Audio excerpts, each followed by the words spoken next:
গতকাল রাতে রুটি শক্ত হয়ে যাওয়াতে রমলার সঙ্গে অনেক কথা কাটাকাটি ঝগড়াঝাটি করেছে। কাল রাত থেকে সুনীলের মেজাজটা বিগড়ে আছে। সকালবেলা সুনীল বাড়িতে উঠোনে বসে কাজ করছিল, এমন সময়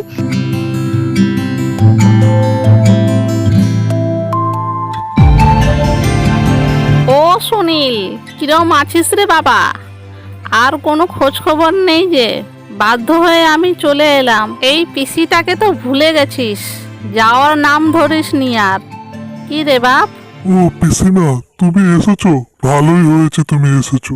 তোমার কথাই ভাবছিলাম। তা ভাবছিলিস তো এই পিসিমার খোঁজটা নিতে পারতিস। ও আমি আসতে আমাকে বলছিস তো কি ভালো হয়েছে বলে ফেল শুনি, শুনে এখান থেকে ফিরে যাব।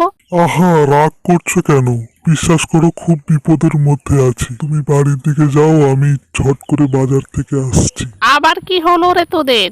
বৌমা কোথায়? বাড়ির ভিতরের দিকে যাও, আছে কোথাও। বৌমা, ও বৌমা, কোথায় গেলে গো? ও বৌমা, এখানে বসে কি করছো গো?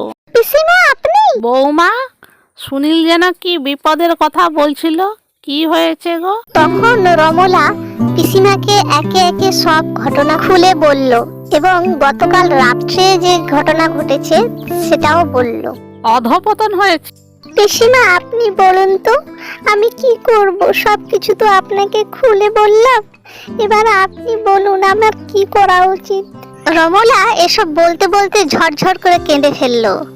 সে পিসিমাকে তার মনের সমস্ত দুঃখ বেদনা সবকিছু খুলে বলল। আমি আর পারছি না পিসিমা, আমি আর পারছি না। এদিকে সুনীল বাজার থেকে একটি বড় রুই মাছ কিনে বাড়ির দিকে যাচ্ছে।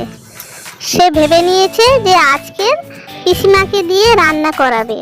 অনেক দিনের পর পিসিমা এসেছে, পিসিমার হাতের রান্না অনেক দিন খাওয়া হয়নি, তাই সে আজ ঠিক করেছে পিসিমাকে দিয়েই রান্না করাবে। রমলা রান্না করলে সে কিছুতেই খাবে না। পিসিমা, ও পিসিমা, দেখো কি এনেছি, একটু বাইরে এসো। তারপর দেখো পিসিমা, তুমি কিন্তু রান্না করবে। বারবার করে বলে দিচ্ছি, আমি কিন্তু তোমার বৌমার হাতে রান্না খাবো না। তুমি রান্না না করলে আমি খাবো না, এটা বলে দিচ্ছি। দুপুরে সুনীল খেতে বসে পিসিমার হাতের রান্নার প্রশংসা করতে লাগলো। কত দিনের পর ভালো একটু খেতে পারছি। আমার তো জিভে পুরো স্বাদটাই উঠে গেছিল। রমলা দরজার আড়াল থেকে তার স্বামীর কথা শুনতে পাচ্ছিল। সে চুপচাপ শুনতে লাগলো। বলে বোঝাবো কি করে? এইভাবে 3-4 দিন কেটে যাওয়ার পর একদিন রাতে পিসিমা, আজকের লাউ পাতা দিয়ে শুটকি ভর্তাটা দারুণ হয়েছে। এত ভালো লেগেছে, কতদিনের পর খেলাম। তুমি চলে গেলে আমার খুব সমস্যা হবে। রমলা এত ভালো রান্না করতে পারে না। সুনীল, তুই তো জানিস বাবা, আমি যে কাজটা করি তাতে বেশি ছুটি পাওয়া যায় না। কাল আমাকে যেতেই হবে। আর হ্যাঁ, তুই যে বলছিস রমলা মানে আমাদের বৌমা রান্না জানে না, তুই জানিস এ সমস্ত রান্না বৌমা আজ সব রান্না করেছে। হ্যাঁ, বিশ্বাস করবি না। পিসিমার কথা শুনে সুনীল খুব অবাক হয়ে যায় এবং সে রেগেও যায়। ওর আমি রান্না খাবো না বলেছিলাম না? ওকে রান্না করতে বারণ করেছিলাম, ও রান্না করলো কোন সাহসে? দেখ বাবু, বৌমার কোনো দোষ নেই। আমি ওকে বলেছিলাম বলে ও রান্না করেছে। শোন, আমি তো আর প্রত্যেক সময় তোদের কাছে থাকতে পারবো না। তো তুই কি ভাবছিস এই বয়সে বৌমাকে কি?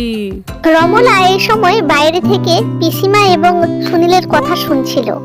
সে সুনীলকে এতটা রেগে যেতে দেখে আরো ভয় পেয়ে গেল এবং কেঁদে ফেলতে লাগলো। ওর আমি রান্না খাবো না বলেছিলাম, আর তুমি ওকে দিয়ে রান্না করিয়েছো, আর সেই রান্না আমাকে খাইয়েছো। তুই এতক্ষণ বলছিলি রান্নাটা খুব ভালো হয়েছে, আর এখন বৌমা করেছে শুনে এরকম রাগ দেখাচ্ছিস? পিসিমার কথা শুনে সুনীলের মনটা কেমন যেন একটা হয়ে গেল।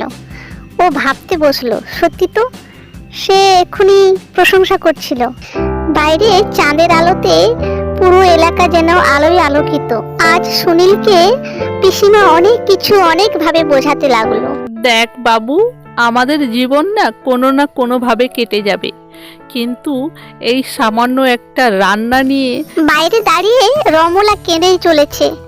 এত ভালোভাবে পিসি যেভাবে বোঝাচ্ছে, এরম সুনীলকে তার ভুলগুলো কেউ কোনোদিন ধরিয়ে দেয়নি।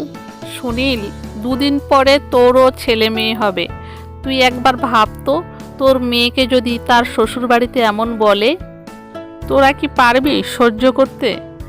তুই যে কথায় কথায় বৌমাকে বলিস বাপের বাড়ির তুলনা দিস, এটা কি ঠিক করিস? শোন বাবু, রান্না প্রতিদিন সমান হয় না। আজ একটু নুন কম হবে, কাল একটু হলুদ বেশি হতেই পারে। এগুলো মেনে নিয়ে চল। বৌমার রান্নার খুঁত না ধরে অন্য আরো গুরুত্বপূর্ণ কাজ আছে, সেগুলোর দিকে মন দে। খাওয়া কি জীবনের সব? 2 দিন পর এক দুপুরে। এই আজকের আবার তরকারিতে আলু সেদ্ধ হয়নি, কি বলি বলতো তোকে? রমলার ভয়ে গলা শুকিয়ে এলো। তবে তুই লাউ পাতা দিয়ে শুটকি ভর্তাটা দারুণ করেছিস, তার জন্য তোকে কিছু বললাম না, ক্ষমা করে দিলাম। এই রেসিপিটা খুব ভালোই পারিস। হ্যালো পিসিমা, হ্যাঁ আমরা খুব ভালো আছি গো। আপনি ভালো আছেন তো? আপনি যে বলেছিলেন বদরাগী স্বামীকে বশে আনার উপায় হলো তার পছন্দের রেসিপি তৈরি করা, এটা ঠিক। এরপর সুনীল ও রমলা সুখে শান্তিতে বসবাস করতে লাগলো।